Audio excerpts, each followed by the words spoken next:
नमस्कार दोस्तों। किसी ने खूब कहा है कि भारत देश के अंदर छोटे बच्चों के डायपर इतनी जल्दी लीक नहीं होते जितनी जल्दी हमारे भारत देश के अंदर खास तौर पर उत्तर प्रदेश के अंदर पेपर लीक हो जाते हैं। जी हाँ, चाहे वो आपका आरओ एआरओ का एग्ज़ाम हो, यूपी पीएससी का एग्ज़ाम हो, यूपी कांस्टेबल का एग्ज़ाम हो। इनफैक्ट दोस्तों, यूपी के आपके जो एकेडमिक एग्ज़ाम होते हैं वो पेपर तक भी लीक हुए थे।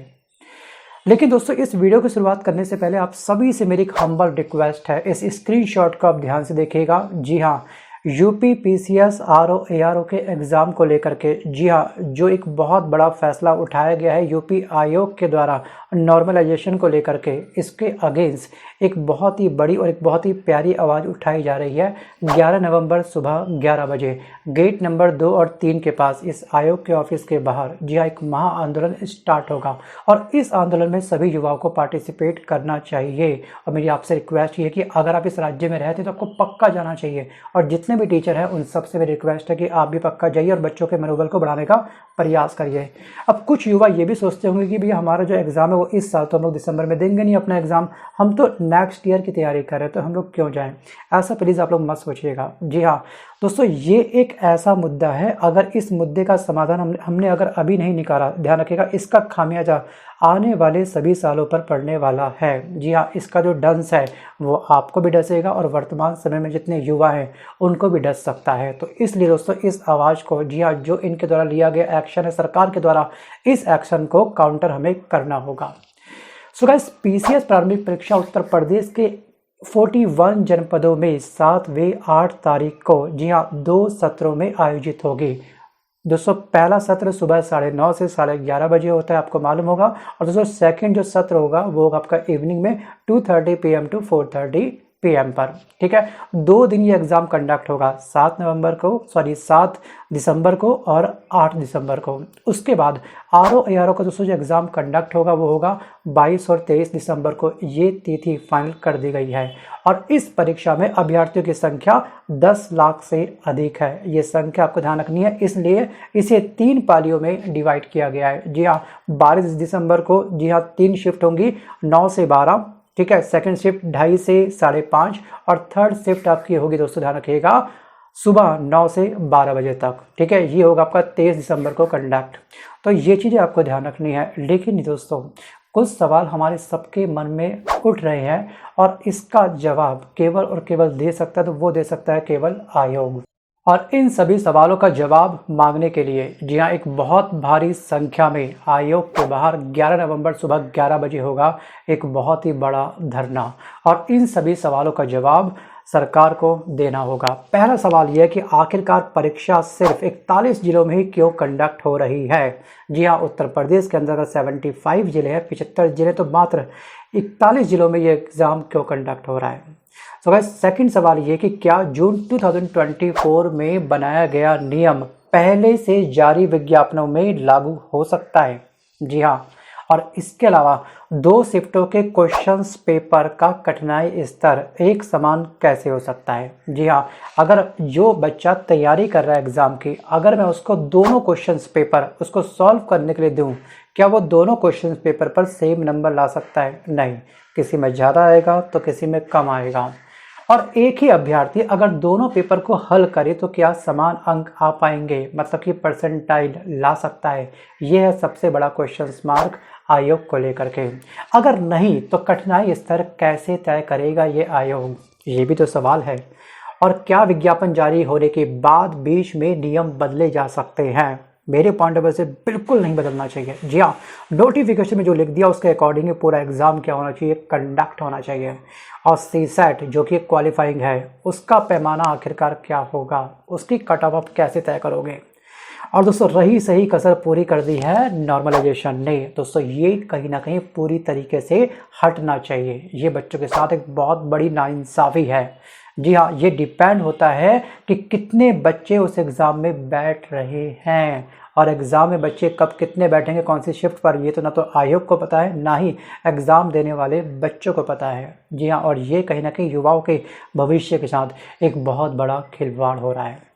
सो गाइस, एक दिन में अगर यूपी के अंदर, जी हाँ, इतने बड़े स्केल पर चुनाव कंडक्ट हो सकता है तो ये एग्ज़ाम कंडक्ट क्यों नहीं।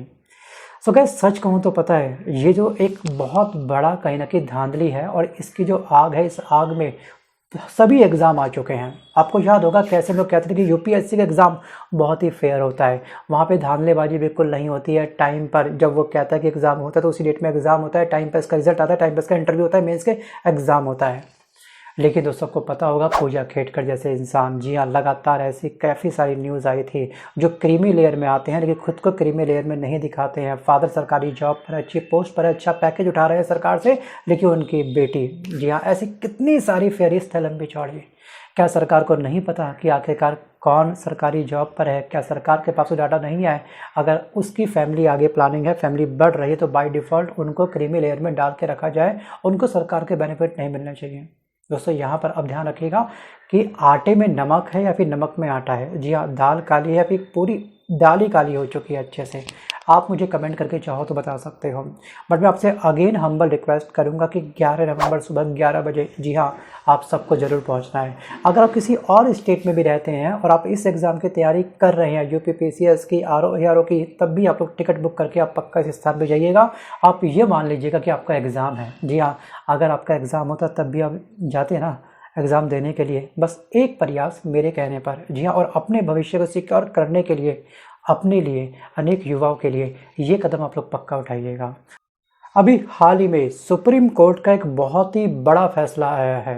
सुप्रीम कोर्ट ने ये कहा कि सरकारी नौकरियों के लिए भर्ती प्रक्रिया जो होती है वो विज्ञापन जारी करने से शुरू होती है, राइट, और रिक्तियां भरने के साथ में क्या होती है, ख़त्म हो जाती है।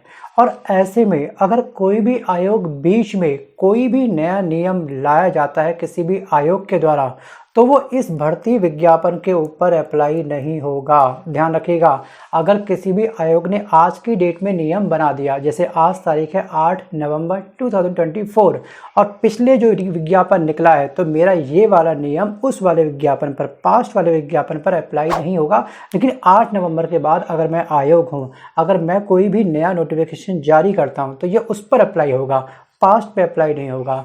सो गाइस ये जो कदम है सुप्रीम कोर्ट का, ये बहुत ही प्यारा कदम है। लेकिन दोस्तों ध्यान रखिएगा, अभी इस चीज़ की कोई भी क्लैरिटी नहीं है कि नॉर्मलाइजेशंस एक्सेप्ट होगा या फिर नहीं होगा। बट आयोग ने के द्वारा ये साफ साफ कहीं ना कहीं बोल दिया गया है कि हाँ, हम जो भर्ती परीक्षा कर रहे हैं आपकी, ठीक है, इसकी जो चेकिंग होगी वो उसी आधार पर होगी।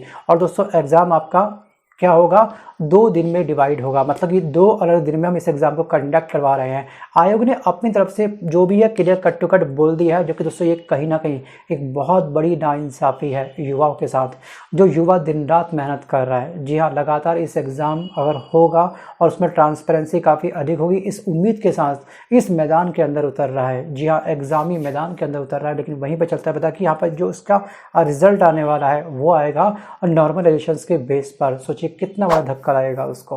और इसी को लेकर के युवा आवाज़ उठा रहे हैं 11 नवंबर को। मैं अगेन बोलूँगा दोस्तों, इस डेट को आप लोग ध्यान रखिएगा, और जितना ट्वीट हो सके उतना आप लोग ट्वीट करिएगा, ठीक है। ट्वीट कैसे करना है, क्या करना है, क्या लिखना है उसमें, वो मैं आपको डिस्क्रिप्शन बॉक्स में प्रोवाइड कर दूंगा, राइट। क्योंकि मैं भी सोशल मीडिया प्लेटफॉर्म पर ज़्यादा एक्टिव नहीं हूँ, बट जितना मेरा प्रयास हो पाएगा अपने एंगल से यहाँ सपोर्ट करने का, वो मैं पूरा सपोर्ट करूँगा। तो दोस्तों यहाँ पर आपको ध्यान रखना है कि आखिरकार 2013 में, जी हाँ, संविधान पीठ को भेजा गया था ये वाला मामला, क्योंकि लगातार अचानक से नोटिफिकेशन आयोग निकाल रहा था, बीच में कोई चेंजेस कर रहा था, जो पिछली भर्ती निकली थी उस पर ये चीज़ अप्लाई कर रहा था। मतलब कि रोज़ नए नए नए नए नियम लाए जा रहे थे, और कहीं ना कहीं युवाओं का अप्रत्यक्ष रूप से, जी हाँ, उनके सपनों का गला घोटा जा रहा था। और रही सही कसर आयोग ने पूरी कर दी है और नॉर्मलाइजेशन को ला करके। और दोस्तों फाइनली मेरे अकॉर्डिंग ये चीज़ ख़त्म होनी चाहिए। अगर दोस्तों इसी के आधार पर, जी हाँ, आयोग ने कॉपी चेक करना शुरू कर दिया, इसी के आधार पर रिजल्ट देना शुरू कर दिया, सरकार से युवाओं का, जी हाँ, भरोसा उठ जाएगा। और जो काफ़ी हद तक भरोसा दोस्तों उठ भी चुका है। जी हाँ, युवा को ना उत्तर प्रदेश का जो आयोग है, जो एग्ज़ाम कंडक्ट करवाता है, इस पर अब रत्ती भर भरोसा भी ढंग से नहीं बचा है। जो रत्ती बची है ना, इस रत्ती को प्लीज़ आप लोग जिंदा रखिएगा, और जो युवा कह रहा है उनकी बातों को मानिएगा, तब आएगा वास्तव उससे मज़ा। और ध्यान रखिएगा, यही युवा है जो सरकार को बनाता है, और यही युवा चाहे तो आने वाले समय में सरकार को गिरा भी सकता है।